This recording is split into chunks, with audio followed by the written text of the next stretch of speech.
નમઃ શિવાય। શિવ મહાપુરાણ વાયવ્ય સંહિતા અધ્યાય 7 કાળનો મહિમા।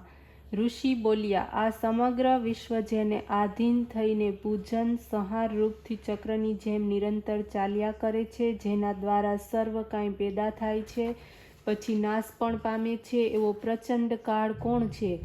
જેના દ્વારા આધીન કાળ રહે છે એને બીજા શું આધીન છે? આ રહસ્ય અમને સંભળાવો। વાયુદેવ કહેવા લાગ્યા, હે ઋષિઓ, કાલાષ્ટા નિમેષ વગેરેથી યુક્ત શરીરવાળા આ કાળ ભગવાન છે। એ ભગવાન શંકરના જ તેજ રૂપ છે। એમનું કાલાત્મ એવું નામ પ્રસિદ્ધ છે। એમનું ચરાચર સૃષ્ટિમાં કોઈ પણ બાધક નથી। ઈશ્વરની ઈચ્છાથી એ જ વિશ્વભરના નાયક બને છે। મહેશ્વરની આશાંશ રૂપ શક્તિ આ કાલાત્મમાં કાર્ય કરે છે, કારણ કે શિવની ભક્તિ એમાં વિદ્યમાન છે।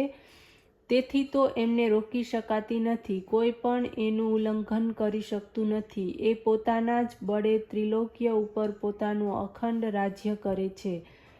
શિવ શક્તિ દ્વારા આ પણ સર્વને ઈચ્છિત અનિચ્છિત સુખ દુઃખનું ફળ આપનાર થાય છે। સમયે સમયે આ ઠંડો ગરમ પવન ઉત્પન્ન કરે છે, સમયાનુસાર મેઘજળ વગેરે વરસાવે છે, સમય પર જ સૂર્યનારાયણ પોતાના તીક્ષ્ણ કિરણોથી જગતને તપાવે છે, પછી શાંત પણ કરી દે છે। સમય પ્રમાણે ખેતરોમાં અન્ન પેદા થાય છે, વૃક્ષમાં ફળ ફૂલ ઉત્પન્ન થાય છે। આ કારણોથી જ આ કાળ ભગવાન શિવ શક્તિ દ્વારા જગતને જીવન આપે છે, કારણ બને છે। એ આ કાળ તત્વના તાત્વિક રૂપને જાણે છે, તે જ તેને ઉલ્લંઘી શકે છે, પછી એને પરમેશ્વર શિવના દર્શન થાય છે।